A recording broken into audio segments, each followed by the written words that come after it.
Dr. Phys, Theoretical Physics, the Cauchy integral formula.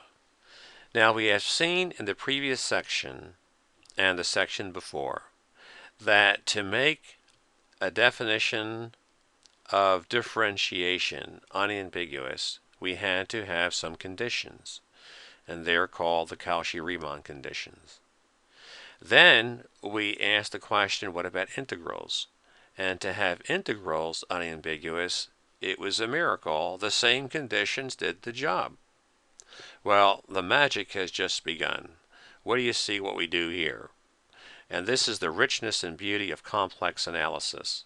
What I want to do here is try to integrate 1 over z minus a with respect here to the dz. And I would normally be afraid of even considering this if I had 1 over x minus a dx and I want to try to integrate through a point that's going to give me a blow up here. 1 over 0 is going to be crazy. All right, crazy effect. Z equal to a blow up time. That's called the singularity, by the way, when you have 1 over 0 like that. And we know in mathematics we don't want to go there with 1 over 0. So here, I wonder if I stay away from the danger point, could I integrate around a loop? And I'm going to pick here a counterclockwise loop. Could I get away with the integration? Can I do it? Well, let's see. This point here is the place where we have a blow up occur. 1 over z minus a is going to blow up. That's our singularity. And I'm going to look at all the z's along this circle as being equal to, say, an a that gets me here. Now a will have an x component and a y component. And remember, the y-axis is the imaginary axis, so the a would be some x plus I times some y. Then, to get to a point on this circle, say this point here, if I add r cosine theta, that gets me out a little bit, plus r sine theta gets me up to that point, see? So as the theta swings from 0 all the way to 2 pi, when I'm tacking on this r cosine theta plus ir sine theta to the a by addition here, then I get all the points around that circle.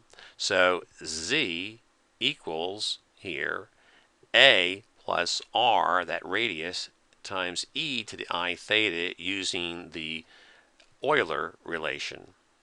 Notice that z minus a is r, the radius, e to the I theta here in the exponent. Then dz is equal to I comes down. You have r e to the I theta d theta. You can think of that as taking a derivative, dz with respect to theta. This is a constant, so that goes away. And then if you differentiate this, you pull down the I. See? So we do this substitution. So z minus a for the denominator becomes r e to the I theta. And then dz is ir e to the I theta d theta. Now check this out. You get a cancellation. A lot of things cancel. And you have an integral that you can do. This is a miracle here. Like, what is this? We somehow danced around the singularity. And we get the integration of, d theta here. It's going to be theta. You go from 0 to 2 pi. You get 2 pi, so it's 2 pi I. That's an amazing result. It's an amazing result. So here we find that the integral, this integral, is 2 pi I. So now we're getting a little bit bold. We're saying, well, wait a minute, how about trying some f of z over z minus a, and f of z is going to be well behaved, no singularities, no blow-ups here, but I'm going to divide, you see, instead of having 1 over z minus a, I have this more general case, f of z over z minus a. Can I get away with that? Well, let's see. If we do that, we're going to do it with the little trick here. Let's add and subtract the same thing. So we're going to subtract f of a, and then we're going to add f of a, and here I'll write the part where we're adding the f of a over to the right, and since f of a is a constant, f of a is a constant, it can be pulled out of the integral since that's all I have here. I have just the f of a, and doing that, I see you get two integrals. We have integral a is going to be this one here, call that integral a, and the integral b, the second one, is f of a times something I already have figured out. I've already figured this out. This is 2 pi I. So it'd be 2 pi I times the f of a. Now what about this one here? Well, let's look at that one.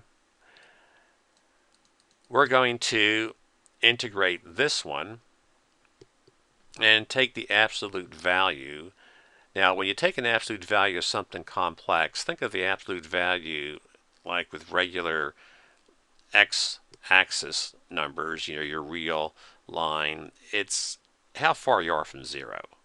So the absolute value of 5 is, well, 5. I'm 5 from 0. How about the absolute value of negative 5? Well, I'm still 5 from 0, just on the western side instead of the eastern side. So when you apply that absolute value concept to complex numbers, it's simply how far are you away from 0. So when you do that, would say z is equal to x plus iy, use the Pythagorean theorem, and get the square root of x squared plus the y squared, that quantity there, and that gets you your distance away. So we're going to take the absolute value here, and the absolute value of a ratio is the absolute value of each part, numerator and denominator, which, by the way, I'm going to ask you to do as a practice problem to show that is the case. And the absolute value here is just simply the length, how far you are, see, from the origin. If that's what you have there, you have cosine plus I sine, so cosine squared plus sine squared is going to be 1, so you simply have r down in here. So when we look at this, the function f of z along that path, I'm going to find where this difference is maximum and call that big M. Then the integral had to be less than or equal to the big M over the r, and the ds, when you go around the circumference, it's 2 pi r. r's cancel, and I get 2 pi m, where m is here the maximum difference of these two. So we look at this and say, well, before we do that, let's remind you of your practice problem. I'd like you to show a little brush up on complex numbers, that if you have your absolute magnitude here defined by this generalization, how far we are from 0, I want you to show that the absolute value of the ratio of two complex numbers here is given by the absolute value of the numerator divided by the absolute value of the denominator. So you set that up like z1 is, you could say a plus bi, and then this is c plus di, and then see if you can work that out to get a little brush up on complex numbers. Well, we look at this here and take the limit as my circle gets smaller and smaller. Then what we find is the f of z here is going to be squeezed down to f of a, and that's going to then be 0. And that means that if you take the limit of that difference, I call that m, the maximum, well, it's going to just be 0. It's going to go away. So that is a neat little result that we arrive at. The second integral is the only one it contributes, and that is this 2 pi I f of a.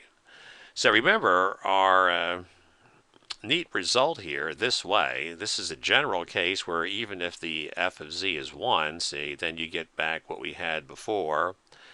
Here, if you have a 1 up here, then f of a is 1 because that's a constant, and you get your 2 pi I, and this is the Cauchy integral formula. A very, very nice, elegant result. Well, notice that it works for any closed path. It doesn't have to be the circle. And I'm going to show you that here by doing some kind of strange wiggle here with the C1 and bring these real close to each other so you can imagine these being really, really close. And then I'm going to zip around this way. And the loop that I'm actually doing then, by doing this with this one, notice I have no singularity inside there. Well, if there's no singularity, there's no funny business, there's no pole. Sometimes that's called a pole. Then we get zero. See, we get zero. It was only when we had this strange thing in the denominator, 1 over z minus a, is where I started to get those 2 pi I type things coming out of there. So I'm going to break this loop up into 2 parts. The C1 strange wiggle that I'm doing here. You see this one here, and then this here going clockwise around the little pole there. So I'm going to go this way around the singularity and then this way. But when I add both of those together, my area for my loop has no poles, so that total has to be 0. But we can write it as 2 parts. Now, when I did that C2 part, notice that I am going here clockwise, opposite of the rule that got me to 2 pi I f of a when I went counterclockwise. So this has to have a minus sign because I'm going clockwise instead of counterclockwise. Then when I bring this to the other side of the equation, I have my result that any crazy squiggle, loop enclosure around that pole is going to give me the 2 pi I f of a. So that's a little trick there to show that we do not have to have this integral occurring with a nice circle like this. It can be any squiggle thing around, and we get the same result. And this will do wonderful things for us when we apply it to integration, which we do in our next chapter.